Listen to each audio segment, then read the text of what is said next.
வண்ணங்களின் நட்பு. ஒரு காலத்தில் வண்ண உலகம் என்ற ஒரு சிறிய நகரம் இருந்தது.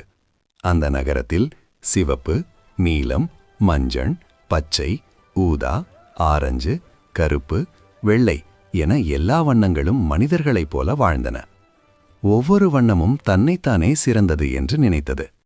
சிவப்பு, நான் இல்லை என்றால் காதலும் தைரியமும் இல்லை என்றது. நீலம், நான் இல்லை என்றால் வானமும் கடலும் சோகமாகிவிடும் என்றது. மஞ்சள், நான் தான் சூரியன் போல மகிழ்ச்சியை தருகிறேன் என்று சிரித்தது. பச்சை, நான் இல்லை என்றால் இயற்கையே உயிரற்றதாகிவிடும் என்றது. இப்படி எல்லா வண்ணங்களும் தினமும் வாதாடிக்கொண்டே இருந்தன. ஒரு நாள் திடீரென அந்த நகரத்தில் பெரிய புயல் வந்தது. வானம் இருண்டு போனது. மழை கொட்டியது. மக்கள் பயத்தில் நடுங்கினர். அந்த நேரத்தில் வண்ணங்களெல்லாம் தங்களாக ஒளிந்து கொண்டன. உலகம் முழுவதும் சாம்பல் நிறமாக மாறியது. புயல் நின்ற பிறகு வண்ண உலகம் உயிரற்றதாக சோகமாக இருந்தது. அப்போது வெள்ளை மெதுவாக சொன்னது, நாம் தனித்தனியாக இருக்கும்போது உலகம் அழகாக இல்லை.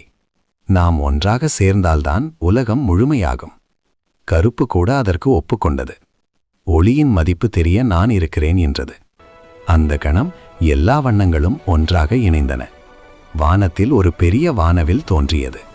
மக்கள் அனைவரும் மகிழ்ச்சியுடன் பார்த்தனர். உலகம் மீண்டும் உயிர் பெற்றது.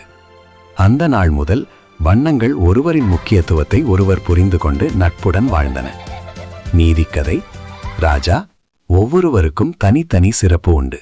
ஆனால் ஒன்றுபட்டு செயல்பட்டால் மட்டுமே வாழ்க்கை முழுமையையும் அழகும் பெறும்.